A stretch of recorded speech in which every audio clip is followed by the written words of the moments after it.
A nonprofit crisis center could lose a federal grant to provide homeless services in Bloomington-Normal. Ultimately, it's probably the best thing for the community. Find out what happened and where those funds could go instead. That's coming up on WGLT's news magazine, Sound Ideas.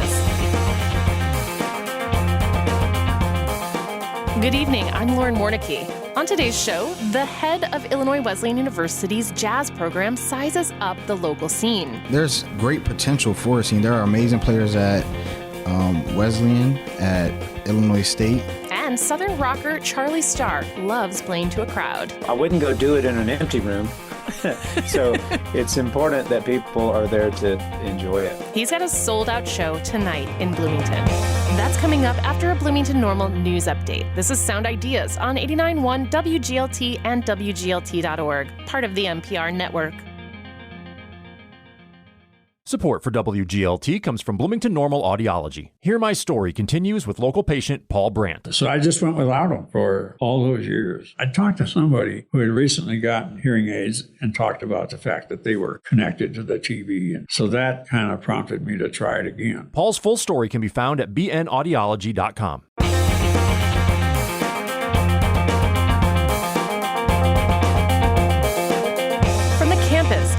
State University in Normal. This is WGLT's news magazine, Sound Ideas. Good evening. I'm Lauren Warnicki, in for John Norton.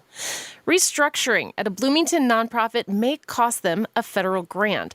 The allocated funds were meant to help people experiencing homelessness and housing insecurity. The town of Normal granted those funds. They say they're not sure the nonprofit is delivering. WGLT's Melissa Ellen has more on what went wrong and what's going to happen with the money now. PATH is a Bloomington-based nonprofit that operates multiple statewide help hotlines and a homeless services division. A perfect candidate for the town of Normal's Community Development Block Grant, a federal program. This grant cycle, PATH received $24,000 to be used toward homeless services. Normal Community Development Specialist Jennifer Toney says it's gone untouched. And the nonprofit has failed to report whether it's completed hiring objectives and mandatory service delivery. With just under 3 months left in the grant cycle, Toney says Normal is submitting a reallocation proposal to the Department of Housing and Urban Development. It's the federal agency that manages the grant program in question.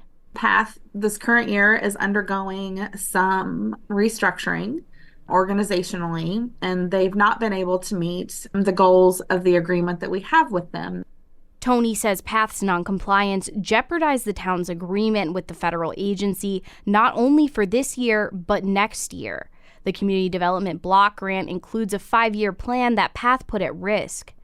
Toney says if they leave the money with PATH, the town might not have anything to report by the deadline. It's also possible no one in the area gets help. Toney says the town opted to redirect $10,000 to the Unit 5 school district and $14,000 to Salvation Army Homeless Shelter. This way, it may still have an impact. Ultimately, it's probably the best thing for the community. PATH's interim CEO, Adam Carter, was only recently appointed. He started December 27th, replacing interim CEO Martha Evans. She assumed the position in April upon then CEO Chris Workman's death. Carter says he's still learning all that needs to be done at PATH, including what may have gone wrong with this grant. In an email statement, he writes that PATH is committed to continued collaboration with the town of Normal and to addressing the issue of homelessness in McLean County. Carter also points out that the organization has had high turnover this year. He says there are several positions, including his own, that need to be filled permanently.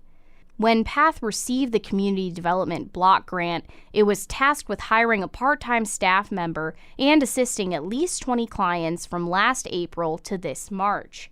Federal deadlines. Toney says PATH has not communicated whether they've done either. It's possible, she added, the agency has helped no one. With little time left for Unit 5 and Salvation Army to meet annual goals should they receive funds, Toney says expectations will be adjusted. The grants will still be used for homeless services.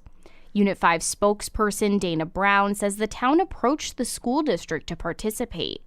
She adds that the number of students experiencing homelessness has been increasing. She estimates around 130 students currently. It's a huge issue in the schools. Brown says it's part of the school district's mission to help. We work in many capacities to break down barriers to education, and there's literally no greater barrier than not having a place to live. At Salvation Army, Regional Social Service Director Joanna Callahan writes in an email that their plan would be to use the funds for emergency hotel shelter placement, rent and utility assistance, food items, and transportation.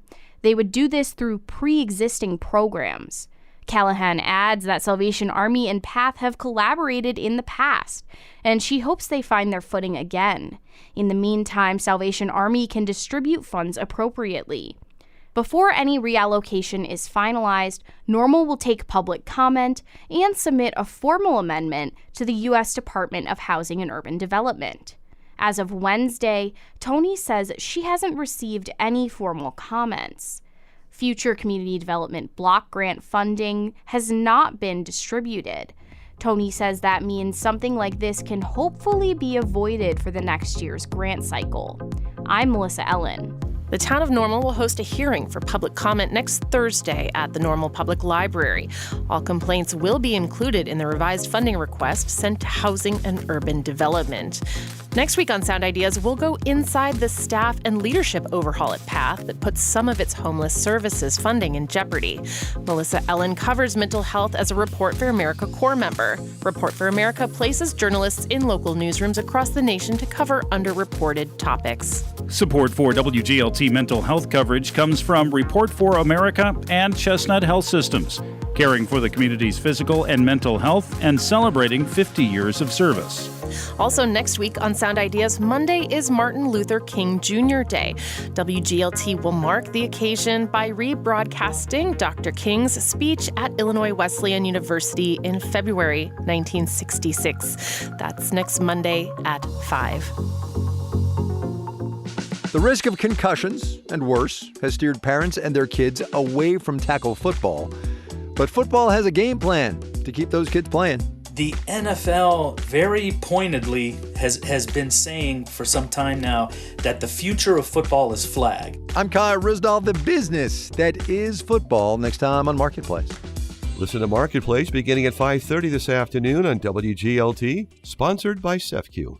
The latest from Gaza. Also voting in Taiwan and South Africa. Upheaval in Ecuador, scandal in the UK's post office, and a powerful new film. It touches something in people that they cannot even speak about, and it makes people realize in what danger we live. The Zone of Interest. That and all the latest news Saturday on Weekend Edition from NPR News. Wake up with Weekend Edition tomorrow morning on 89.1 WGLT. This is Sound Ideas. I'm Lauren Warnicki, in for John Norton on this frigid Friday. Jazz Up Front pilots a new series this weekend called Straight Ahead Sundays. These early evening, no frills, no cover sets feature pure jazz artists, and it all starts with the Reginald Lewis Quintet. Tenor saxophonist Reginald Lewis directs Illinois Wesleyan University's jazz program, and he regularly holds court at Jazz Up Front since arriving in Bloomington-Normal last year. Lewis plays every style, but he is particularly drawn to hard bop, the music of his bop pop. That's how Lewis refers to his grandfather and mentor, Robert Bootsy Browns. Barnes was a staple of Philadelphia's jazz scene for 6 decades. He died of COVID-19 in 2020. He gave me a Yamaha 23 student model alto saxophone, which I still have right here in this closet. Alto sax. Yeah. Yeah. That was the first one he gave me, and that day he taught me my C major scale. I had a size 1 Rico Reed, which they don't make anymore. He gave me a box of 25 of those. A Meyer mouthpiece, which I still have, and he taught me the lines on the staff. Face and every good boy does fine. And I took that, and I was taking lessons with him ever since. My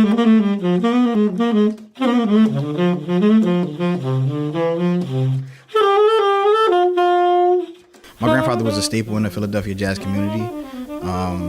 You didn't go through Philadelphia and play an instrument without seeing Bootsy Barnes, or he had a jam session every week. He lived the music. He was there when Coltrane first came to town. He was hanging out with Benny Golson, the Grubbs brothers. Actually, Carl Grubbs just passed away, who was John Coltrane's cousin. Rest in peace. All of them used to hang out. They went to the opposite school of Lee Morgan. They all played in the same bands. They knew each other. Looking into what he did just motivated me to keep his legacy alive. Something that occurs to me about jazz, it is so rooted in legacy and in those masters, but it's also living because it's an improvisational form. So it's both kind of referential and progressive. The next group of Titans are already out there. The first person that comes to my mind is Emmanuel Wilkins, Philadelphia saxophonist, who my grandfather also mentored. Emmanuel was out there now. He played with Wynton Marsalis. He's doing his own thing now. Warren Wolf, a high school classmate of mine, Arnetta Johnson, who has her genre, disruptive jazz, who plays around. She's with AJR, played with Beyonce, went to the same high school. They're already out there doing their thing, but they come from people like Bootsy Barnes. After you finished up your doctorate, you landed at Lincoln College. We know what happened there. You stayed there to the end. Franklin Larry hired you here, and now he's gone. Movement within higher ed is not unusual, but certainly, there are some existential questions about especially small liberal arts colleges like Illinois Wesleyan. How's the jazz program right now, and what is your kind of approach as the leader of that program? The jazz program is going well to me. The students are enthused and excited, and that's all you need is some students that want to do this music.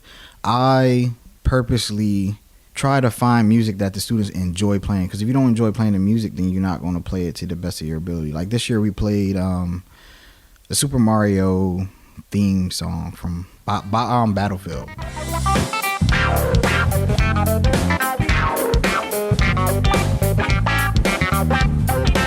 So they really enjoyed that, and I can tell the difference in the way that they approach the music is which songs they like. So they like the video game music, they like, the Count Basie music.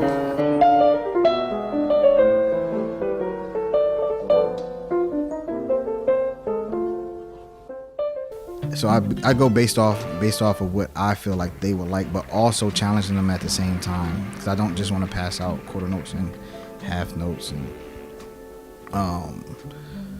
not simple music. The last time I interviewed your predecessor, Glenn Wilson, at IWU, and I asked him, how's the jazz scene in Bloomington-Normal? Is there one? And he said, no, not really.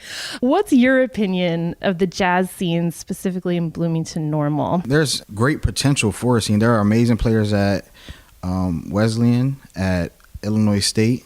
I went over to play. You got great players over there like Thaddeus Tukes, right here in the city. Who also plays at jazz up front. You have a legend, John Campbell, who's from Bloomington, who went out and played with Clark Terry. You can find all his music. Great piano player. We have people who travel up from Champaign to come play. The director of jazz at U of I, Chip McNeil, but many others and upcoming artists, upcoming jazz musicians as well. Jazz up front is the place. We have to make it the place. We need people to come support the music. If you want to see more jazz, you need to come out and support. That's what keep the music alive, is us. The Reginald Lewis Quintet plays Sunday at Jazz Up Front. Next month, Illinois Wesleyan will host its 48th annual two-day jazz festival.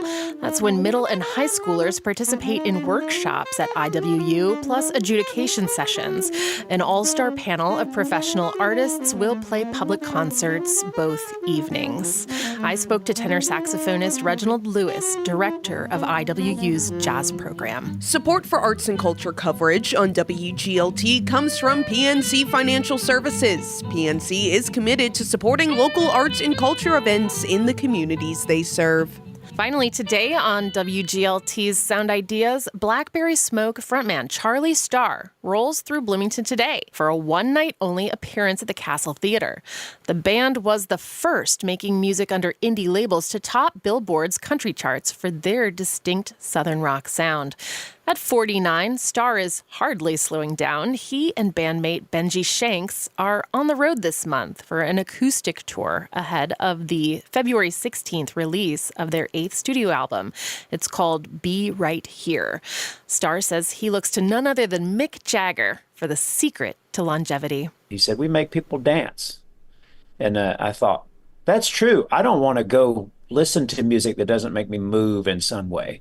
Like, I don't know, I'm not going to probably be going to sit down and listen to a classical performance very often until maybe I'm in my 70s. But right now I want to boogie.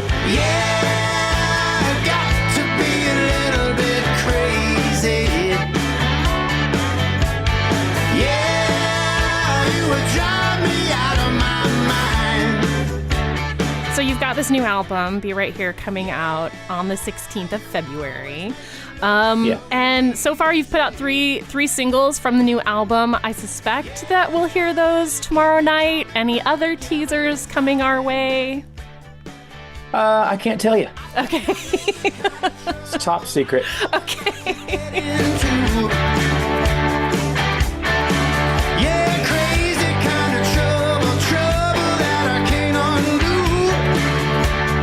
Something that you've said in previous interviews is like you write the songs and then you look at them after and kind of see what they were about, but you didn't quite glom onto that, I guess, as they were being written.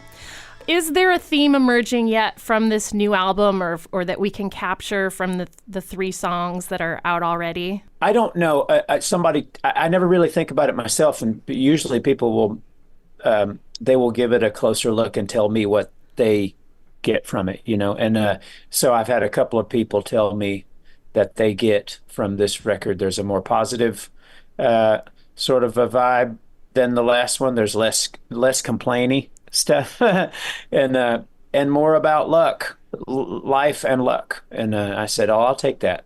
Well, you've also said that Dig a Hole, one of the new singles, is kind of your get off my lawn song. Good man, bad man, what you gonna be? Standing in the shadows pointing at me. Rich man, poor man, how you gonna live? Will you turn out your pockets or will you give? There's so much to fight about these days, and people, they never let you down on social media. They just fight constantly.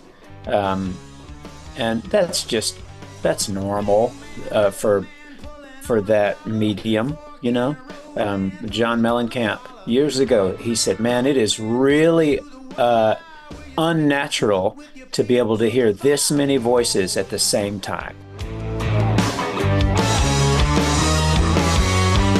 The lesser of all evils, the devils we all know, trying to get a licking, round and round we go. It's a quit wasting time song, really. That's the whole, the punchline is like, eventually for all of us, they're going to dig a hole. So are you going to waste your time worrying about if you are pleasing people?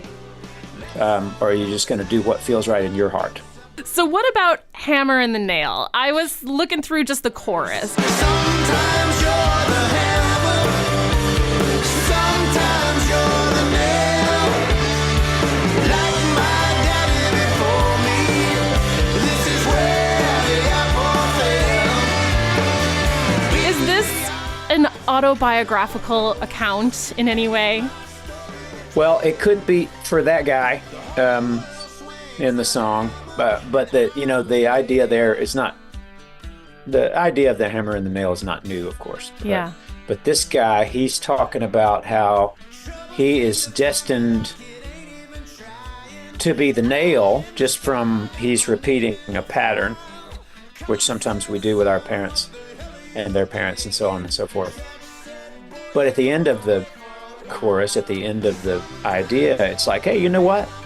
I might be the nail, but I'm tough as nails. I can take it. Hell yeah, I'm the nail. You're damn right. It's bring it on. So that's why, he says the whole world swings the hammer and I'm the nail.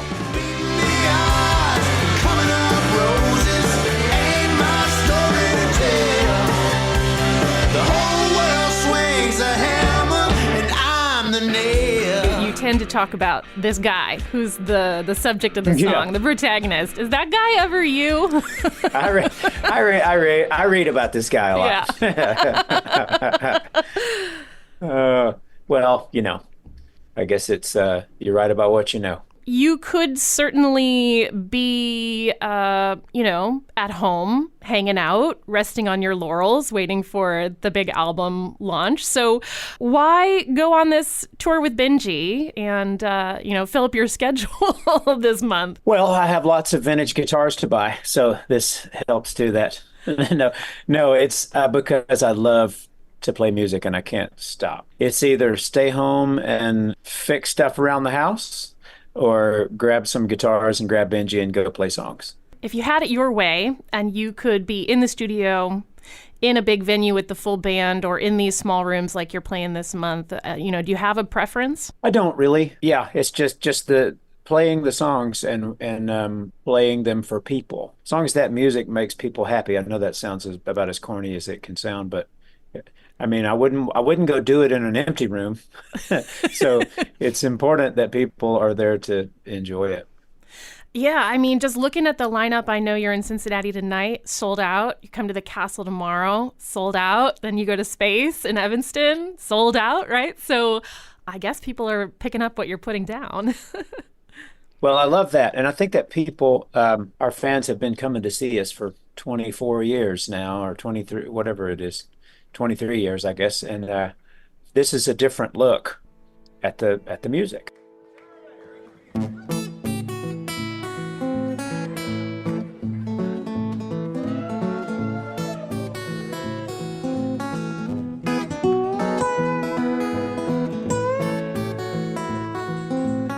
I figure that I don't know. I mean, I can't choose. Just I guess this is sort of answering your previous question again, but I wouldn't be able to choose if I was asked, do you want to do it like this forever and never the other way, or but it's enjoyable and it's quiet and it's low impact, I guess you might say. People can sit. So that's important these days. I went to see Guns N' Roses and I was like, oh boy, I sure could sit down after about 2.5 hours. I had to live on rice and beans. Standing up or sitting down, Charlie Starr and Benji Shanks at the Castle Theater tonight is sold out. There is no wait list. But Blackberry Spoke's latest LP, Be Right Here, is available for pre-sale now. That album drops February 16th. Starr spoke to WGLT yesterday from Cincinnati. Thanks for choosing WGLT's Sound Ideas, made possible in part by Bloomington-Normal Audiology. I'm Lauren Warnicki. Story help today also came from Melissa Ellen. Ryan Toohey edits the show. This is 89.1 WGLT and WGLT.org, part of the NPR network.